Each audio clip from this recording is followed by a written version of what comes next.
And we are back. Sorry, I had to cut that duct tape a little bit short, but our players, man, once we don't have dark, our players don't wait.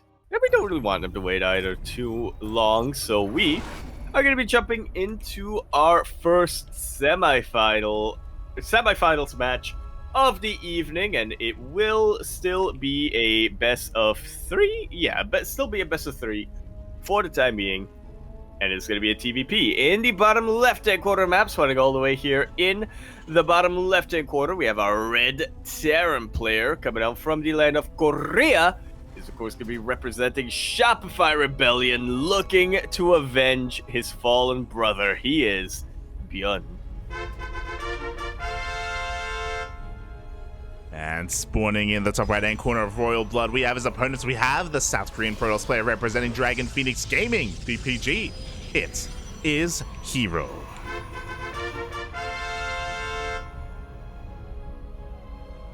Just like to throw it back to 2016. Oh. GSL Season 2. Mm-hmm. It was the grand finals. It was also a TVP, ByuN versus SOS. It was held in one of the parks. It was an outdoor finals held in one of the parks in Seoul. SOS, he had a banner and hit at his side of the stage. It had his face. He had some of the junior guys as well. ByuN did not want his own face on the banner. He instead asked for innovation. And his reasoning was because if he was down or feeling discouraged in the middle of his series, he could just look up, see innovation, and feel encouraged again. There you go, mate. There you go. Again, for those who don't know, from back in the day, ByuN is a massive innovation fanboy. He's got a lot of love in his heart for him. It was a really awkward situation when there was a period in that 2016 era where people were considering him better than innovation, and I remember him being interviewed about that, and he was like, I mean, like, innovation is still, number one in my heart. It's very cute, the dynamic that they have. And speaking of a dynamic, speaking of being cute, massive shout out to a massive supporter in the chat, to SC2, for gifting 10 subs in the chat. Thank you, Bobby. Thank you. Oh. Less than threes all around. We really appreciate it. Oh my god, thank you so much for the support. We love you. It's thanks to people like you that we are able to continue to do what we do. And speaking of continuing, herO is already doing something a little bit wild. He's going for a robo opener. Much different from what we are used to here coming out from herO. I mean, he has been diversifying a lot in the past couple of months, but most of the time that diversification usually still involves a Stargate in some way. Oh, yeah, exactly. So with the robot opener, you can do one of two things. If you sense, aggression coming out from your opponent, you can start an immortal very early on. But from here as well, we can see what he's doing. He throws down 2 more gateways. He intends to throw down, I imagine, a warp prism to go for some 3-gate aggression. From here as well, he can go into a very fast robotics bay and start Colossi production early as well. Yeah, that's definitely an option. That's, I think, one of the most common options that we do see. I'm just waiting for that Twilight Council. You're like, I just want some DTs, Papi. I just send all the way. I was actually thinking like charge lots, but yeah, DTs. There you go, mate. So with this, the units of herO will basically have blink. We have the prism coming out. We have 3 gates behind it to support this production, and ByuN hasn't been able to see anything. He has 0 scouting information right now. He himself did go for a 1-1-1 opener. He's going for a Widowmine drop just as the prism moves out. Yeah, he kind of shoot his Reaper in favor of a safety Marine. Now he's going to get a little bit of scout here with his Widowmine drop. But will he get the full picture is the question. He's kind of skirting around the edges of the base when most of the production is in the middle. That's a scout that ByuN needs. That's a really good surround, actually, on the probes. A couple of them will go down, but could be a lot worse here if you're herO.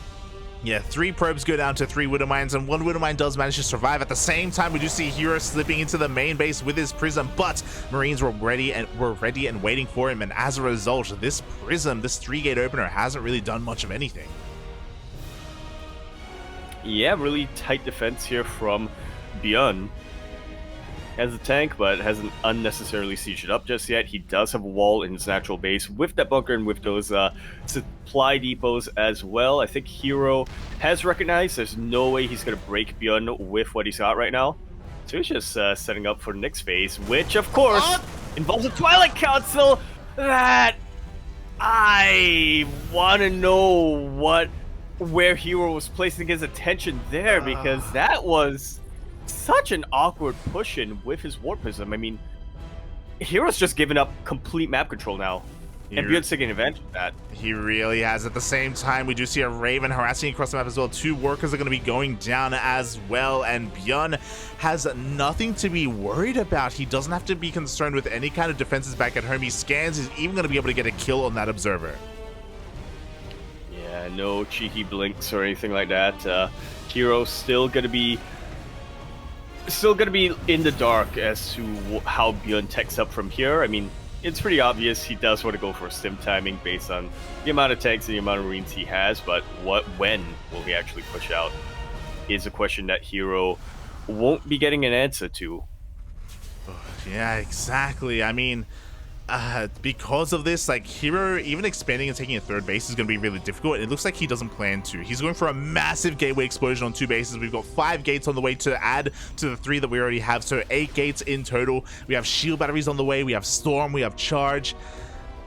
Likewise, though, herO's doing the best that he can to try and keep ByuN busy as well. Yeah, it really is.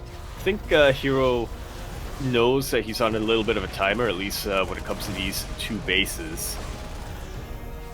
He needs some way of just shutting down this eventual push of ByuN, and a lot of that does involve just delaying it as long as possible. Yeah. Making sure that herO can actually have his storm and units that can shut down his push. That's the thing, like, the pressure is on herO right now just because of the blundered opener, and ByuN is getting ready to move out. He's not all in by any means. His 3rd CC is about to finish up so we can land it on location. The Ghost Academy's on the way as well, so we can start Ghost production as well. Like, he's pretty well set up. Because of the Ghost Academy that's on the way, it looks like he isn't really working on a big push. It looks like he wants to try and press his advantage and tech up instead. Yeah, which I think is definitely the right call. I mean, ByuN knows that. Well, I don't know if he knows, but I think he senses that herO, how much pressure is on herO, how much herO has to push out here to make up for that blunder, like you said. So yeah, he's just getting units back at home that can defend and doing what he does best, trying to go for drops. Ooh, and there we go. Storm has been revealed. Oh, the storm maybe even helping ByuN's drop a little bit, as a lot of workers are going to be going down. Meanwhile, we have a storm drop across the map. Some unfortunate friendly fire going down there. Once again, some really good Warp Prism control coming out from herO. There's still 1 High Templar that has storm. Not anymore. Never mind. Never mind. Oof. And again, herO, I feel like he probably anticipated a push from ByuN, and that's why he was solidifying and fortifying himself so much on 2 bases. His third base is so late as a result, and because he had all these units, he felt like he had to do something with them, and he tries to push into ByuN, but ByuN was ready for him with all these tanks, with his ghosts, and he did lose a couple of workers, but I feel like herO lost so much more. Yeah, I mean, ByuN lost 8 workers, and herO lost 11. Yeah, I'm not the best at math, but I'm pretty sure one number is bigger than the other. Yeah, on top of that, we saw herO throwing away a bunch of high-tech units. A lot of those High Templar did go down. He's going for another storm drop. Oh. But the Viking is here to deflect that over and over and over again. ByuN, I mean, he just has herO's number. I'm not sure what he scouted early on to realize that herO was going to be turtling up on 2 bases, but once he realized that that was the case, he knew exactly how to respond. Yeah, exactly, and that's just to not attack. Yeah. It's just to tech on up and be even more greedy, and ByuN has gotten away with so much this game just because of what happened earlier on. Now he's finally being active. He has to be a little bit careful. We just need some more storms, but they kind of missed the army. Absolutely did. That's just wasted energy. I mean, they still got a couple of storms in the back line, but ByuN, he's got his Ghost ready. The Ghost King is looking to EMP some high-tech units, just like those. 0 storms available, and ByuN is just fighting on top of a ramp with a beautiful concave. The army supply is plummeting for herO, and ByuN takes game number 1. Oh my god, GG. That was the juiciest EMP on basically every High Templar. ByuN does take that first game, and this is a little bit scary because, for those who don't know, these semifinals are best of 3, not best of 5. Yeah. This is pretty much going to be the last shot here, or the last chance for herO to keep his tournament run alive. Oh yeah. Oh.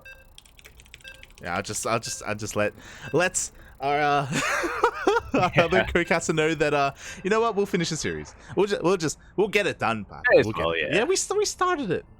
We'll end it together, Pop. We'll end it together. Oh. Yeah. We can end it. That's not what I was saying. Ay. As we are going to be loading into altitude.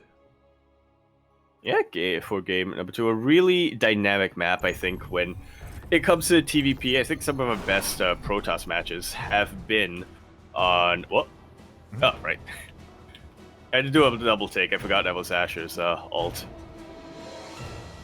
But yeah, some of our best TVPs have been on... Protoss matches have been on this map, and that map, of course, is Altitude, otherwise known as Peruvian Mines. We're in the top right-hand corner map, spawning all the way. In the top right-hand corner, we have our blue Protoss player down in the series 0-1, which is not something I normally say. I instinctively gave him the point here in my overlay before I had to remember that, no, actually, his opponent is up 1. He's representing Dragon Phoenix Gaming DPG. He is herO. And spawning in the bottom left-hand corner of Altitude, we have his opponents. We have the South Korean Terran player representing Shopify Rebellion. It is ByuN.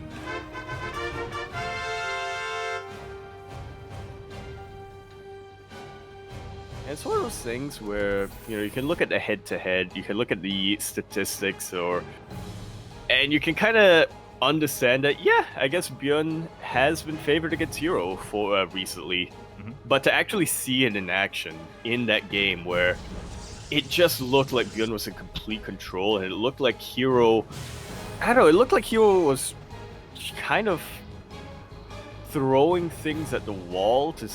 well, no, I don't want to say that he was throwing things at the wall to see what sticked, but yeah, for some reason, it felt like herO was pressured right from the start of that game.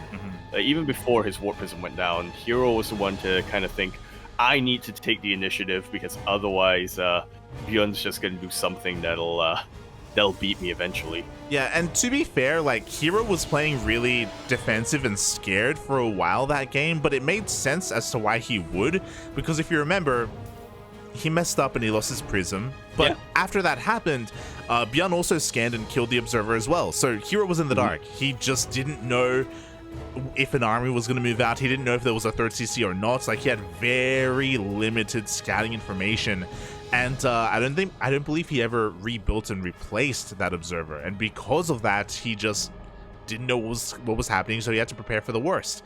And as he prepared for the worst, it was just looking better and better for ByuN because he wasn't attacking. Yeah. So yeah, herO kind of got inside his own head a little bit as a result. Yeah. I think ByuN realized that he won the mental at that point. Pretty much, mate. Pretty much. So, yeah, pretty interesting game number 1, and now we're getting into game number 2 here, and pretty similarly, we are looking to set up into a 1-1-1. We already have a mine coming out. Then we go more mines, and we should be seeing a medevac for an initial drop. Yeah. But this time, herO is doing something a lot more standard. He's not going for any weird robo facilities first. That is the Stargate. Those are Phoenixes being produced.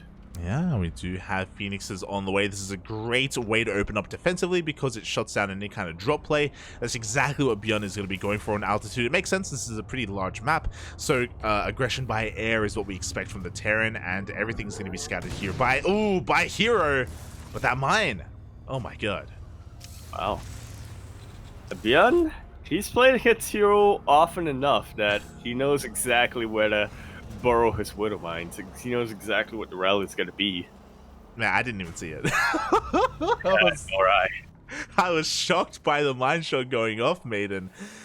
Now, now the Phoenixes are going to be that much more weakened. herO, he's aware of what's going to be coming his way, but no, never mind. We actually don't see a medevac.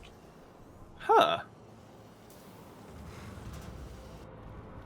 This is, I want to say, genius from ByuN, because herO's turning around with his Phoenixes. He's anticipating a mine drop coming his way, but a mine drop isn't going to come. ByuN is now getting a Raven out. He, unlike game number 1, looks to be much more dedicated to this timing attack. Mate, this is also, I don't know if you realize, this is a giga-fast 3rd CC. for this matchup, I should say. Like double gas openers are a lot more common, and we have prioritization of going up to 3 or even 5 Raxes before we see a 3rd CC, but ByuN's is almost done. Yeah. It wasn't a 3cc before Starport, but it's a TVP equivalent of 3cc before Starport. You know, it's 3cc before 3 racks. Exactly, and because of that, like, typically the Protoss in this matchup is supposed to have an economic advantage and a faster 3rd, but ByuN is already morphing into an orbital. Like, he economically is going to be in a pretty good position, and his economy isn't being touched by these Phoenixes because hero's back at home waiting for a drop or waiting for any kind of push. Yeah, and of course, behind all of this, herO has no idea that this is going on.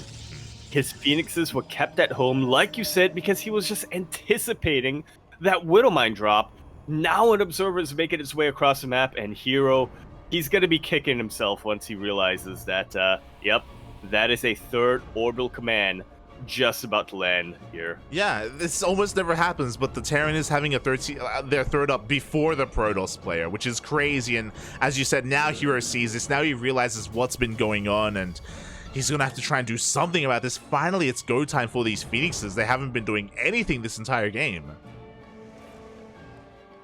He's gonna try to get some SCV kills, Oh, but no. there's already a missile turret.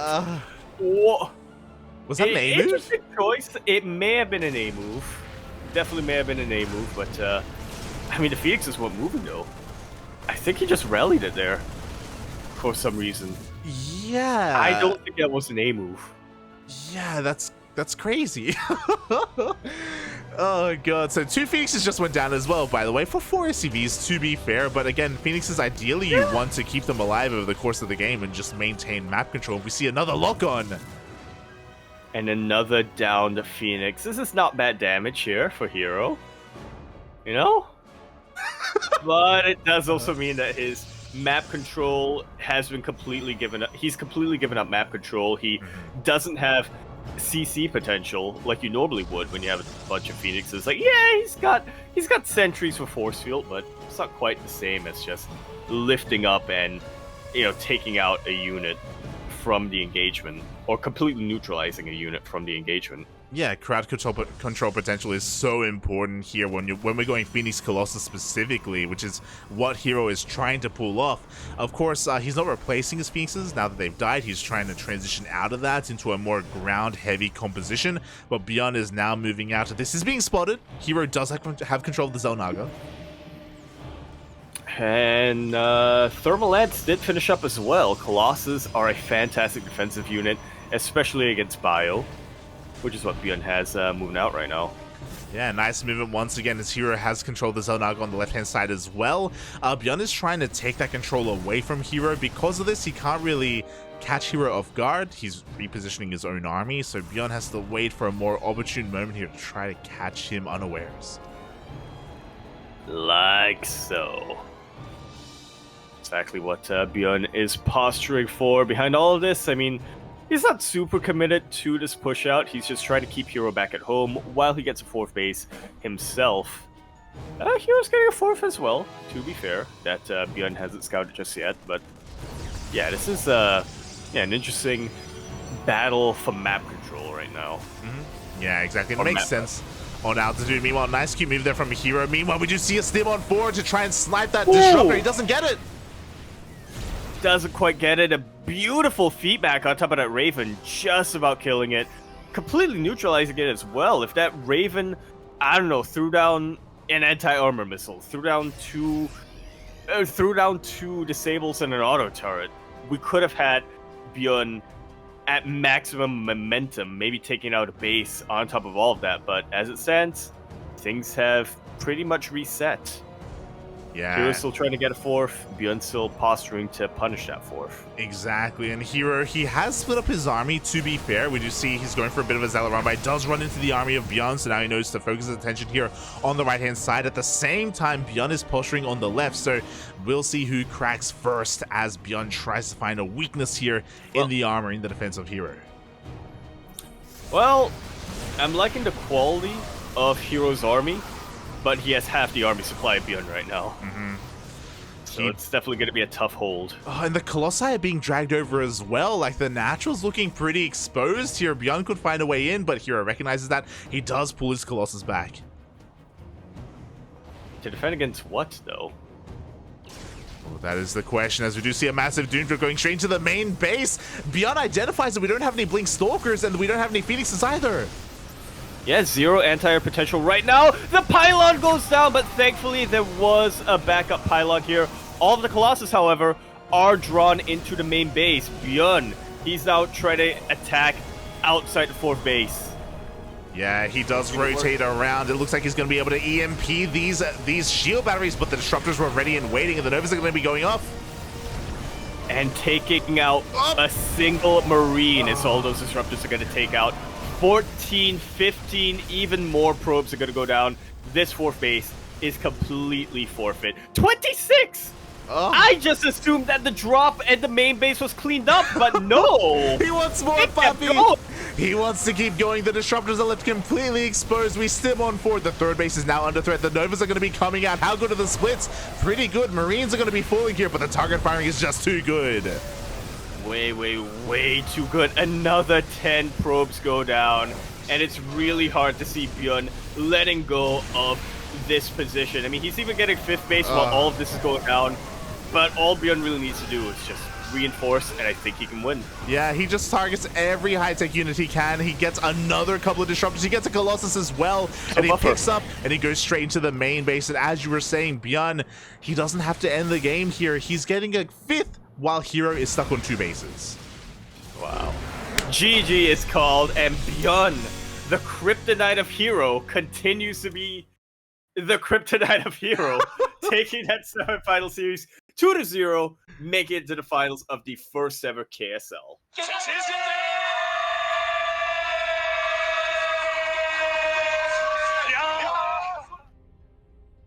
A complete control, he was. I mean, herO, somewhat uncharacteristically, herO looked kind of spooked in this series.